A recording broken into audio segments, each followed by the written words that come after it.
ইদ্রিস আলাইহিস সালাতু ওয়াস সালাম বলছে, আজরাইলের সঙ্গে দোস্ত করে বলছে, দোস্ত জান্নাতে যাব। তো বলছে জান্নাতে যেতে গেলে তো মরে যেতে হবে।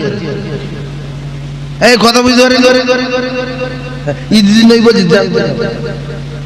এ হয় কি, কথাটা বুঝতে পারেননি?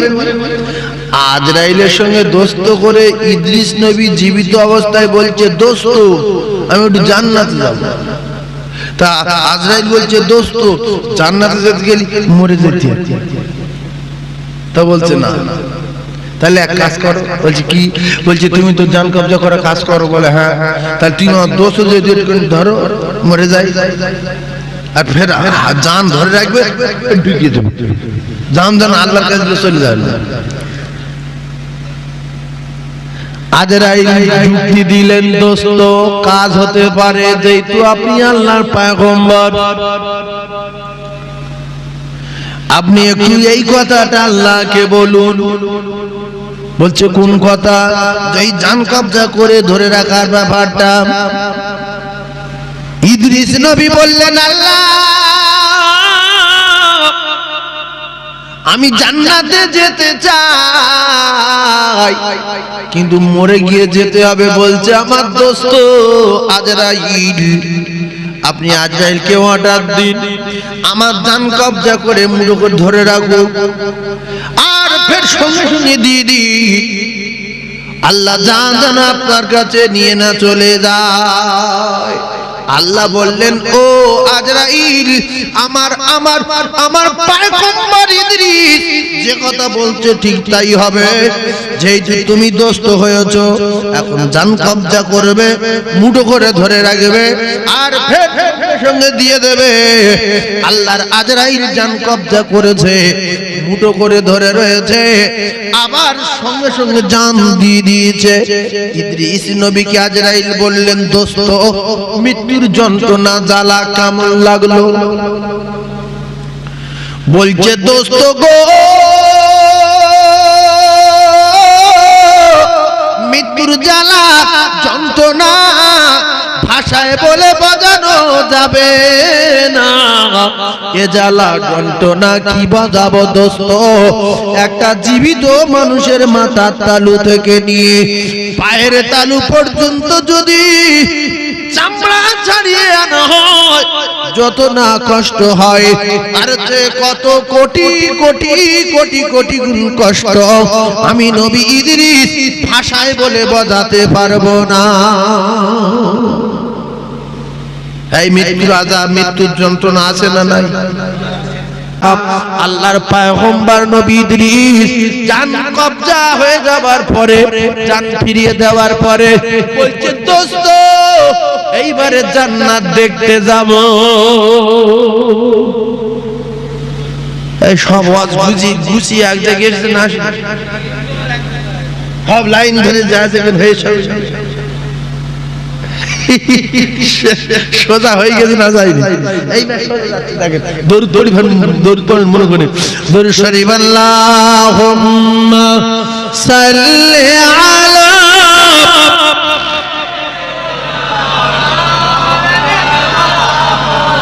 ওয়া আলা আলি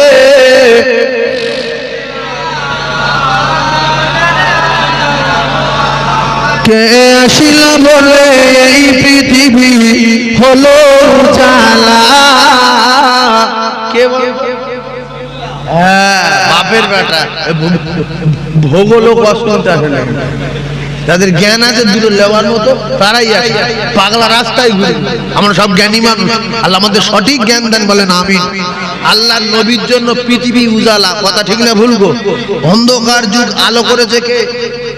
বিশ্ব নবী হাবিবুল্লাহ কে আসিল বলে এই পৃথিবী হলো জ্বালা, আর কে গাহিল এসে সাম্যেরি গান শূন্য কাফেলা। ও হাসিমে মাকি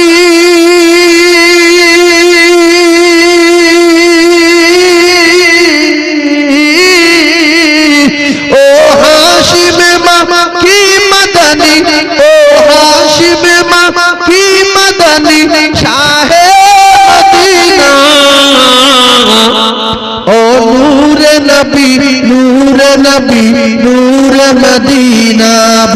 ও নূরে নবী নূরে নবী নূরে মদিনা ও নূরে নবী নূরে নবী নূরে মদিনা সবাই যদি জোরে আওয়াজ দিয়ে বলেন আপনাদের কি পাপ টাপ হবে কি এই নবীর নাম মুখে নিলে পাপ হয় অনেকে সম্মানের সঙ্গে বসে আছে যেমন এত জ্ঞানী লোক নবীর নাম লোক মানে ভাবছে যদি গুনাহ হয় যদি জোরে জোরে বলবেন নূরে নবী নূরে মদিনা আল্লাহকে খুশি করার জন্য আল্লাহু ফরমানে আলম নশরাহ লাক সদরাক করিল বয়ান দেখো কুরআন ওয়া রাফানা লাক যিকরাক সজ রাসূলে আরবী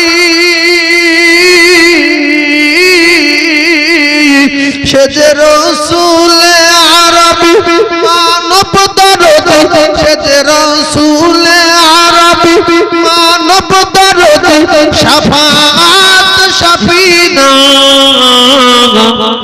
ও নূরে নবী নূরে নবী নূরে মদিনা ও নূরে নবী নূরে নবী নূরে মদিনা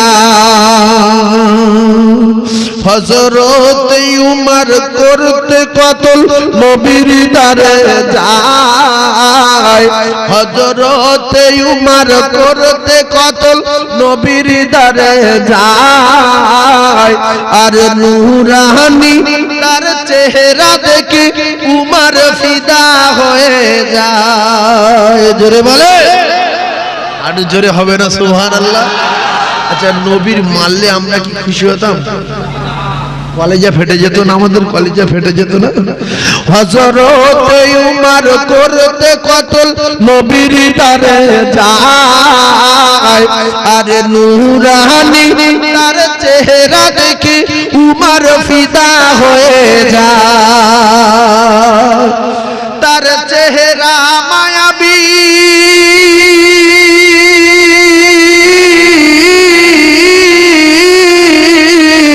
তার চেহারা মায়াবী দেখে উমর তার চেহারা মায়াবী দেখে উমর হয়ে যায় নবীর দিওয়ানা ও নূরে নবী নূরে নবী নূরে মদিনা বলেন না ও নূরে নবী নূরে নবী নূরে মদিনা ও নূরে নবী নূরে নবী নূরে মদিনা আহমদ মুহাম্মদ যিনি আখরি নবী আহমদ মুহাম্মদ যিনি আখরি নবী যার ওসিলাতে সৃজন হলো এ সুন্দর পৃথিবী আহমদ মুহাম্মদ যিনি আখরি নবী যার ওসিলাতে সৃজন হলো এ সুন্দর পৃথিবী তার রূপের জ্যোতি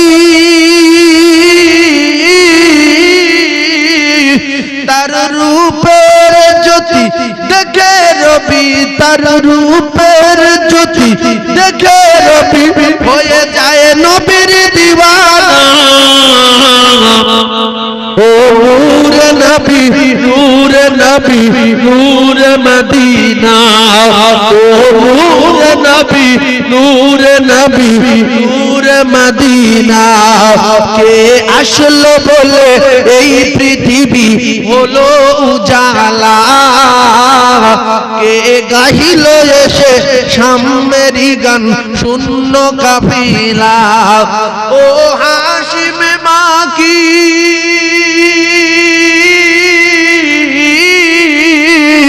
ও হাশিম মাকি মাদানী ও হাশিম মাকি মাদানী শাহে মদিনা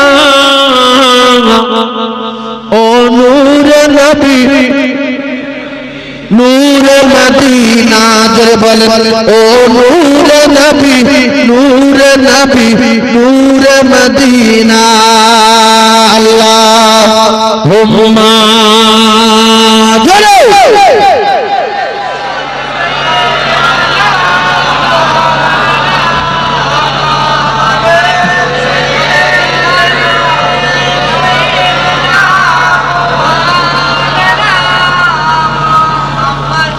চলো চলো চলো চলো চলো দোস্ত যাই আল্লাহ পাকের জাহান্নামটা দেখায়। ইদ্রিস নবীকে সঙ্গে করে নিয়ে জাহান্নামের পারে গেলেন আজরাইল। ইদ্রিস নবী বলেন, দোস্ত এ তো ভয়ঙ্কর জায়গা। ভয়ভীত সন্তুষ্ট হয়ে আল্লাহর আজরাইলকে বলেন, নবী ইদ্রিস দোস্ত এ জায়গায় দাঁড়ানো যাবে না, চলো চলো চলো দোস্ত ফিরে যাই। জাহান্নাম দেখে ফিরে আসার পথে কিতাবে লেখা আছে আল্লাহর পয়গম্বর নবী ইদ্রিস আজরাইলকে বললেন, দোস্ত জাহান্নাম দেখে ফিরে যাচ্ছি, এক গায়ে আরেকটা কাজ ছেড়ে যায়, একটুখানি জান্নাতটা দু চোখে দেখে আর বেরিয়ে যাই। আজরাইল বলছে যে জান্নাত তো যাইতাই জিনিস না, ঢুকে বিপদে পড়বো, এ তো অন্য জিনিস, যে যাবে তার মুকুর মারলে বাইরে বাড়াবে না।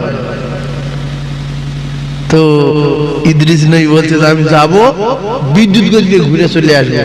আজরাইল বলছে, দোস্ত এটা কঠিন জায়গা, এর ভিতরে মধুর নহর, দুধের নহর, শরাবের নহর, আর হুর গেলেমান, কি সুন্দর সুন্দর পাখি, আর মানে কত রকমের মজাদার জিনিস ওর ভিতরে, সোনার উপর ইট দিয়ে জান্নাত তৈরি, মণি মুক্তার গাড়া দিয়ে সিমেন্ট বালি, অন্যরকম ব্যাপার। আপনি কথা দিতে হবে আপনার যে যাব আর বেরিয়ে আসবো। ইদ্রিস নেই বলে কথা দিলাম, যাব বেরিয়ে আসবো। জুতো জুতো জান্নাতের চৌকাঠে খুলে রেখেছে, ভিতরে গিয়ে একটু পাকটা খেয়ে আজরাইল বলছে, দোস্ত বলছে কি হয়েছে? বলছে আমি আর যাবো না, তুই চলে যা। এই দেখেন, এই যে এতগুলো ফোনে পড়তেছে, এত বড় বড় আলেম মৌলবি শুনবে তো, আমি কোথায় পেয়েছি, কোন কেতাবে আছে, তাহলে আমার দেখাতে হবে তো। বলছে, দোস্ত চলে যাও, আমি আর যাবো না। আল্লাহ আজরাইল বলছে, দোস্ত প্রথমে কথা ছিল জান্নাত দেখবো, যাবো আর আসবো, কিন্তু এখন বলছো আমার চলে যেতে, আমি যাব না। তবে দোস্ত একটা কথা শুনে রেখে দাও, আল্লাহ পাকের পয়গম্বর, এই যে আল্লাহর পয়গম্বর কথা দেয় সে কথা রাখে, কথার খেলাফ করে না। আপনি তো কথা দিয়েছেন জান্নাতে যাবো আর আসবো, জান্নাতের ভিতরে থাকবো না, এখন বেরিয়ে আসতে হবে। আপনি যদি না বেরিয়ে আসেন তাহলে কিয়ামত পর্যন্ত মানুষ বলবে ইদ্রিস নবী ওয়াদা খেলাফ করে আল্লাহ পাকের জান্নাতে রয়ে গেছে। এখন দেখেন, ওয়াদা খেলাফ করবেন না সসম্মানে বেরিয়ে আসবেন। ইদ্রিস নবী বলল, কথা তো খারাপ না, জুতো খুলে ওয়াদা করে এসেছি, বেরিয়ে যেতে হবে না, কিয়ামত পর্যন্ত মানুষ ওয়াদা খেলাফকারী বলবে।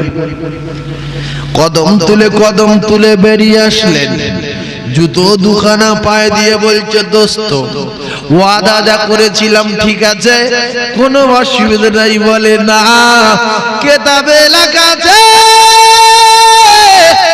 সবকিছু লাইন ক্লিয়ার। বলে হ্যাঁ, বিদ্যুৎ গতিতে দৌড় মেরে একে দৌড়ে জান্নাতের ভিতরে চলে যায়, পায়ে জুতো খোলার টাইম নাই। এইবারে আজরাইল আলাইহিস সালাতু ওয়াস সালাম, আল্লাহর আজরাইল বলতেছে, দোস্ত বেরিয়ে এসো।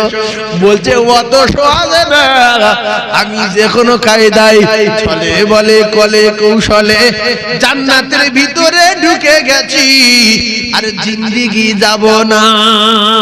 জোরে বলুন, জীবনে নবী ইদ্রিস যাব না। বলছে না, বেরিয়ে আসতে হবে। বলছে কেন? বলছে আমি আল্লাহর কাছে কোন মুখ দেখাবো, আমি কি বলবো যে একটা জীবিত মানুষ নিয়ে সোজা তুমি কেন? জীবিত তো। আজরাইল প্রথম বলেছিল যে আপনি তো জীবিত মানুষ, জান্নাতে যেতে গেলে মরে যেতে হবে। বলছিলাম মেরে দাও, আর জান ধরে রাখো, ফের ঢুকিয়ে দেবে, চলে যাও। সেটা আল্লাহর কাছ থেকে দোয়া চেয়ে এই অর্ডারটা পাশ করিয়ে নিয়েছিলেন ইদ্রিস নবী। আমরা শুনেছি দুনিয়া থেকে ডাইরেক্ট জান্নাতে গিয়েছে, কথা সত্য, হাদিস পাকের কথা, কিন্তু একবার মরে গিয়েছিলেন কিছুক্ষণের জন্য। জান কবজা করে ধরে রেখেছিল আল্লাহ পাকের অর্ডারে। ফের দিয়ে বললো কেমন লাগলো? বলতে বিরাটটা, মানে বিরাট ব্যাপার না, মানে বিরাট কষ্ট। কথা বলতে পারছে না ভাইজান আমার বাবাদিরা।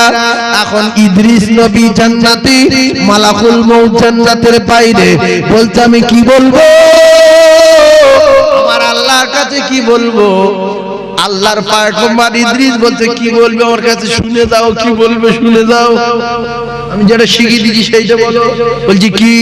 বলছে আল্লাহ পাকের ওয়াদা, তুমি কি জানো না আমার বান্দা এবং বান্দি, মেয়ে ছেলে কিংবা বেটা ছেলে, যদি কোনো কায়দায় জীবনে কোনোদিন আমার জান্নাতের ভিতরে ঢুকে যায়, আমি তার বার হতে বলবো না, হাত ধরে বাইরে বার করে দেব না। সুতরাং ও দোস্ত আজরাইল, আমি যে কোনো কায়দায় ঢুকে গেছি, আমি আর জিন্দেগিতে যাব না। আল্লাহ বলে ও মালাকুল মউত আজরাইল, আমার পয়গম্বর ইদ্রিস যে কথা বলতে সত্য কথা, আমার জান্নাতে যে যাবে তার আমি হাত ধরে বার করে দেব না, তার আমি বাইরে বার হতে বলতে পারবো না। সুতরাং আমার ইদ্রিস জান্নাতে চলে গেছি, জান্নাতে থাকবি, তুমি কেটে পড়ো, ইদ্রিস আর আসবে না। সেদিন থেকে আল্লাহর পয়গম্বর ইদ্রিস আলাইহিস সালাতু ওয়াস সালাম আজও আল্লাহ পাকের জান্নাতে ওইভাবে রয়েছে, ওইভাবে থাকবে, জীবনে কোনোদিন আর মওত হবে না। জোরে বলো, আরো জোরে বলুন সুবহানাল্লাহ। আর এইবার যদি আপনি বলেন কুল্লু নাফসিন যায়কাতুল মউত, আল্লাহর কোরআন বলছে প্রত্যেকটা নফসের মৃত্যু স্বাদ গ্রহণ করতে হবে। তাহলে ইদ্রিস নবী তো একবার মরেছে না মরিনি? সেটা 1 মিনিটের জন্য হলেও মরেছে। অনেক মানুষ বোঝার ভুলে বুড়ি করে না, সাইবুল্লাহ সাহেব বাস করেছে জীবিত অবস্থায় জান্নাত চলে গেছে। তো এই 1 মিনিটের জন্য মরে গেছে, এটা শোনোনি পাপ বলি, সেটা শোনোনি। 1 মিনিটের জন্য মরেছিল, এইটাই মাথা রাখতে হবে। উল্টো পাল্টে একজন লোক যদি উল্টো পাল্টা করে চায়ের দোকানে, সবাই ওর পিছনে লেগে যাবে। না ঠিক বলেছে, ও একদম বলিনি, ওই কথা বলিনি। তবে এখন কম্পিউটারের যুগ তো, যদি বিশ্বাস না করে তাহলে এই মোবাইলগুলো চেক করলে বোঝা যাবে যে 1 মিনিটের জন্য মরেছি কি মরে। ভাইজান আমার বাবাদিরা, এই পর্যন্ত কথা আনার একটাই কারণ, বেতের বাগানে হেবদেব লোক আসে না। আল্লাহ রসুলের জান কবজা হচ্ছে। এ বাপের বেটা, কত বড় ওলি হয়েছো পৃথিবীর জমিনে, কত বড় পীর হয়েছো, কত বড় তাহাজ্জুদ গুজারি হয়েছো, কত বড় মুমিন হয়েছো, আল্লাহর নবীর চেয়ে বড় হওয়া যাবে না। এই যাবে? আমি বলছি আমল করে কেউ কি নবীর টপকে দিতে পারবে? 1-8 আছে যারা জঙ্গলে চলে গেছে ছোটবেলায়, এরাই টপকাতে পারে নাকি? বল হবে কি? তাহলে পৃথিবী এমন কোন জায়গা নাই যে সে জায়গায় আমল করে নবীর টপকাতে পারে? আছে কি? যদি প্রত্যেকদিন 10 খতম করে কোরআন পড়ে হবে কি? এই হলো জ্ঞানী মানুষ। কলিজা টুকরা ফেরা আমার বিশ্ব নবী হাবিবুল্লাহ আকায়ে নামদার তাজদারে মদিনার জান কবজা হবে রে। মালাকুল মউতকে অর্ডার দিলেন আল্লাহ রাসূল। আমার আল্লাহ পাক জান কবজার কথা বলিনি, ডাইরেক্ট কথা বোঝেন। আল্লাহ রসুলের জান কবজা করার কথা ডাইরেক্ট আল্লাহ বলেনি, শুধু আল্লাহ বলেছে আজরাইল আমার দোস্তর জান কবজা করতে যাবে, তবে অনুমতি যদি দেয় তো তবে, যদি বলে যাব না জান কবজা করতে হবে না, ফিরে আসবে। জোরে কথা বুঝা? এইবারে আল্লাহ রাসূলের কাছে গিয়ে ভয়ভীত সন্তুষ্ট হয়ে দরজার কাছে গিয়ে আওয়াজ দিচ্ছে, বাড়িতে কেউ আছেন? দরজা খোলেন। ডাইরেক্ট কিন্তু আজরাইল চলে যেতে পারে, পারে না ইন্ডিয়া যাই তাই বাড়ি না, সাত আসমান জমিনের বাদশার বাড়ি না, দো জাহানের বাদশার বাড়ি, তামাম নবীদের বাদশার বাড়ি, তামাম সৃষ্টির বাদশার বাড়ি, ইটের নবী, পাথরের নবী, সিমেন্টের নবীর বাড়ি। নবী যারে খুশি তার সাথে কথা বলতে পারে, পারে না? ইটের সাথে যেতে বলে, এই দুটো কথা বলবে, শোন, ইট শুনবে না, শুনবে না। আবু জাহেল ইট পাথর হাতে করে নিয়ে গেছে, বলছে মুহাম্মাদের ভিতরে কি বল? বলছে কেন, বলে কি হবে? বলছে যদি বলতে পারিস তাহলে আমি সঙ্গে সঙ্গে কলেমা পড়বো। তা বলছে কারণ? বলছে আমি তুই নবী কিনা আমি পরীক্ষা করব। তা বলছে তোর হাতের ভিতরে যে আছে ও বলুক আমি কে। তা বলছে কথা বলতে পারে না। বলছে আমি বললে বলবে। বলছে বল। বলছে হাতের ভিতর কে আছে বলতো আমি কে। হাতের ভিতরে যে ছিল তার নাম পাথর। পাথর বলছে লা ইলাহা ইল্লাল্লাহ।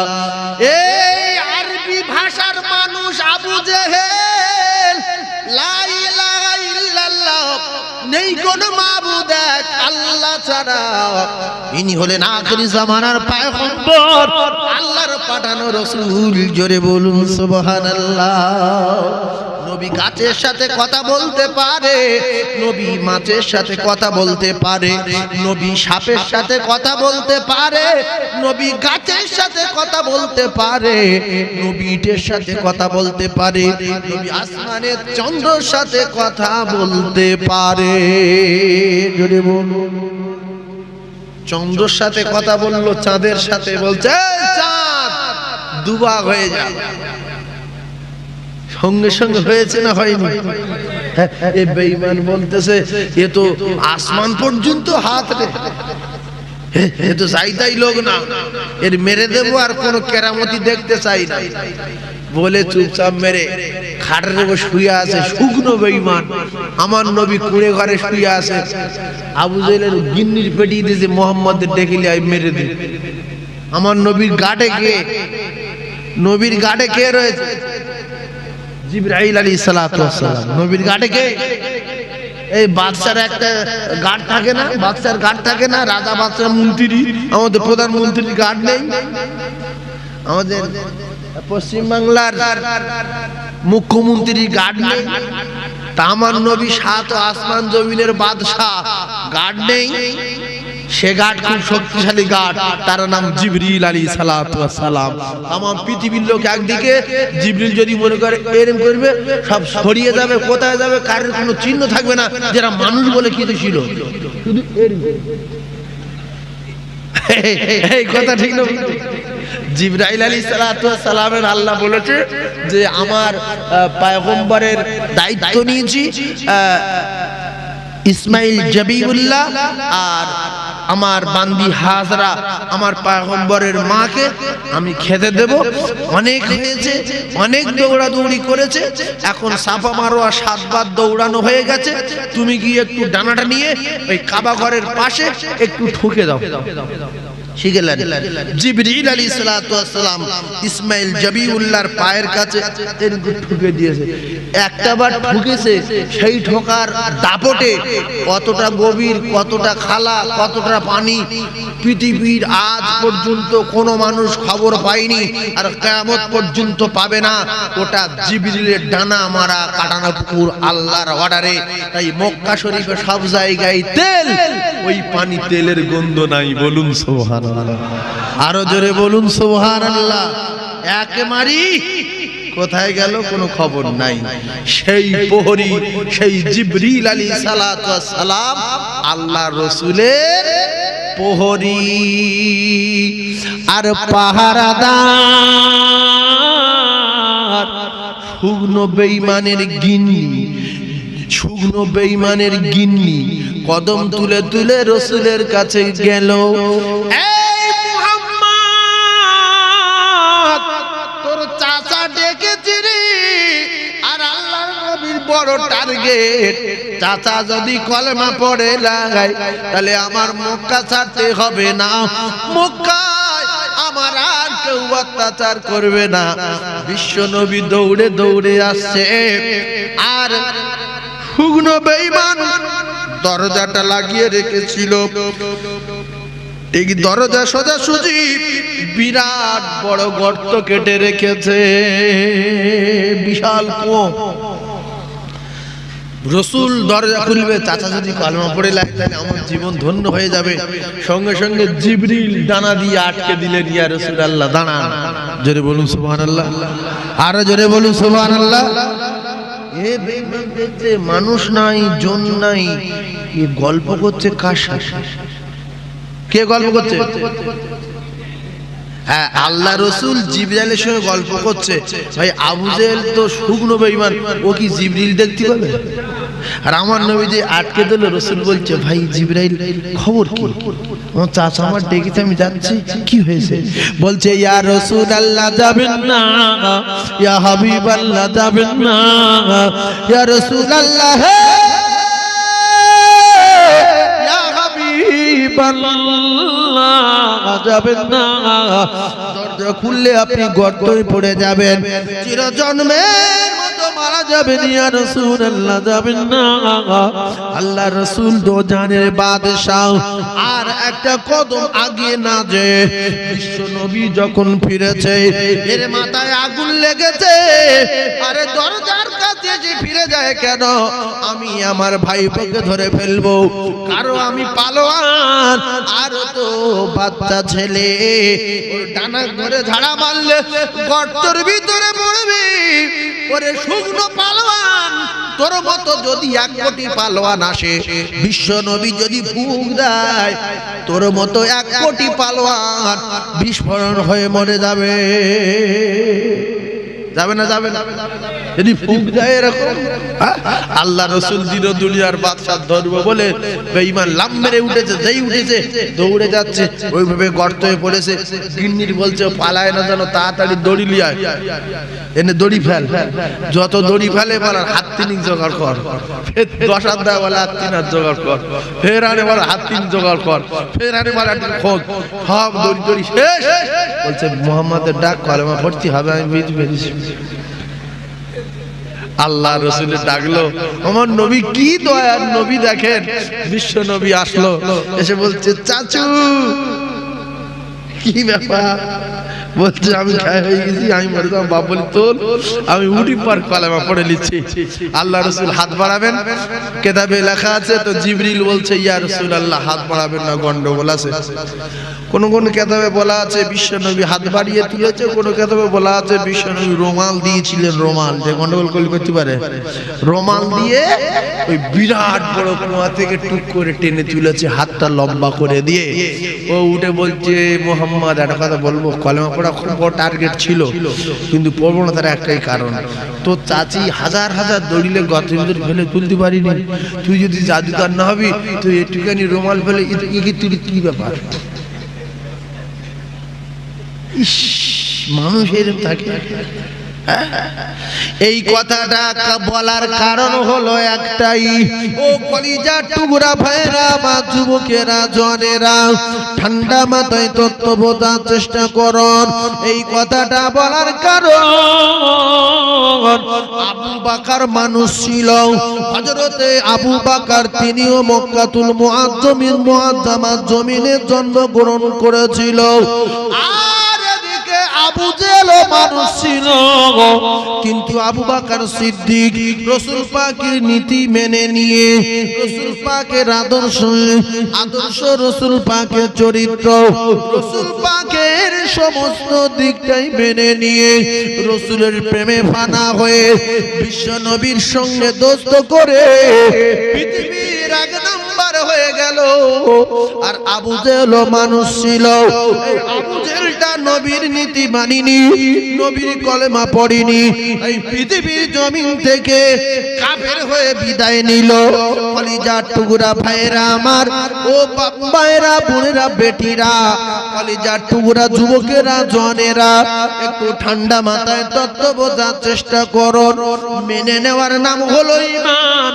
যে কজন কষ্ট করে বসে রয়েছেন বেহেশতের বাগানে ফেরেশতাদের সঙ্গে, হাতে ধরে বলে যাই, পায়ে ধরে বলে যাই, শপথ করুন আগামীকাল জুমার দিন, সম্ভবত আগামীকাল জুমার দিন নাকি বলেন, আজ বুধবার বৃহস্পতিবার, তা আগামীকাল জুমা শুক্রবার। এখানে একটা জিনিস শপথ করতে পারবেন, আমি আল্লাহর কাছে দোয়া করব আল্লাহ যেন আজকে রাতে আমাদের কারোর মউত না দেয়, আগামীকাল যেন জুমা পড়তে পারি। কে কে জুমা পড়বে হাত তুলে দেখান দিন দেখি। যে পড়বেন আল্লাহ তাআলা হাত তোলেন, কে কে পড়বে হাত তোলেন, নারে তাকবীর। হ্যাঁ, এটা কাজ হবে, এটা কাজ হবে। আল্লাহ আল্লাহ আপনার পাগলেরা সবাই বলছে আমাদের যদি রাতের বেলা মৃত্যু না হয় আগামীকাল জুমার নামাজ পড়বো। আল্লাহ আপনার পাগলদের হাতকে কবুল করে নিন, আল্লাহ আপনার পাগলদের হায়াতে দারাজ করুন, আল্লাহ আপনার পাগলদের রুজিতে কামাইতে বরকত দিন। ও ভাইরা বাবাদিরা, আল্লাহ রাসূল দিন ও দুনিয়ার বাদশা বিশ্ব নবী হাবিবুল্লাহর নীতি আদর্শের উপরে যারা চলবে আল্লাহ পাক ইবাদতে গণ্য করবে। আর ইবাদতের বিনিময়ে ফাদখুলি ফি ইবাদি ওয়াদখুলি জান্নাতি, আল্লাহ পাকের দয়ার জান্নাত নসিবি হয়ে যাবে। বলে বলুন আল্লাহর নবীর দরজা যাইতাই রাজা বাদশা নয় রে, দো জাহানের বাদশা, এ জাহানের বাদশা, সে জাহানের বাদশা, বাদশাদের বাদশার বাড়ির দরজায় আজরাইল আলাইহিস সালাতু ওয়াস সালাম দরজা খোলে। ফাতিমা বলছে কে এসেছে দরজায়? এখন চলে যান, পরে আসবেন, আব্বা খুব অসুস্থ, চলে যান। আজরাইল বলছে দরজা খোলেন। আরে নবীর দরজায় রাশ করেছে কে আছে? রাসূল পাক অসুস্থ ছিলেন, কিতাবে লেখা আছে 3 নম্বরে তৃতীয়বার ফাতিমা বললেন বলছি তো চলে যান। আজরাইল একটু জোরে দাপটে আওয়াজ দিয়েছে, সঙ্গে সঙ্গে রাসূল বললে ফাতিমা চুপ করো। এ গলা মক্কার মানুষের না, এ আওয়াজ মদিনার কোন মানুষের নাম। ও বেটি ফাতিমা, ফাতিমা আমি তোমার আব্বা জান জানিয়ে দিলাম, এ আওয়াজ মালাকুল মউত আজরাইল আলাইহিস সালাতু ওয়াস সালামের আওয়াজ। যে আজরাইল বিবিকে বেওয়া করে, বাচ্চাকে এতিম করে দেয়। কলিজা টুকরা ভাইরা আমার, ফাতিমা তু জোহরা ভয়ে ভীত সন্তুষ্ট হয়ে গেলেন। দরজাখানা খুলে দেওয়ার পরে মালাকুল মউত গিয়ে বললেন আসসালামু আলাইকুম ইয়া রাসূলুল্লাহ, ইয়া হাবিবাল্লাহ, আমি মালাকুল মউত এসেছি আপনার জান কবজা করার জন্য, কিন্তু আপনি যদি অনুমতি দেন আপনার গায়ে হাত দেব, যদি বলেন থাকতে চাই আমি মালাকুল মউত ফিরে যাব, কথা দিলাম। আল্লাহ রাসূল দিন ও দুনিয়ার বাদশা বললেন ভাই আমি যদি বাঁচতে চাই আমাকে আল্লাহ হায়াত দেবেন, বাঁচিয়ে রাখবেন, কিন্তু না না না না আমি আর দুনিয়ার জমিনে বাঁচতে চাই না, আমি আমার মাবুদের সাথে, আমি আমার দোস্তের সাথে দেখা করতে চাই। আল্লাহ আমাদের নবীকে এত ভালোবাসতেন, আমার নবীকে এত মহব্বত করতেন, জীবনে নাম ধরে ধরে ডাকে না, আমার আল্লাহ আমার নবীকে ডাকতেন হাবিবুল্লাহ, মানে ও আমার দোস্ত, ও আমার দোস্ত, ও আমার দোস্ত। কোন মানুষ যদি কোনো মানুষের নাম ধরে না ডাকে, এই মানুষটা পরে এর প্রশংসা করে যে আমার ছোট ভাই জীবনে আমার নাম ধরিনি, আমার বড় ভাই জীবনে আমার নাম ধরিনি, আমার বন্ধু জীবনে আমার নাম ধরিনি, আমার এত শ্রদ্ধা করে, এত ভালোবাসে।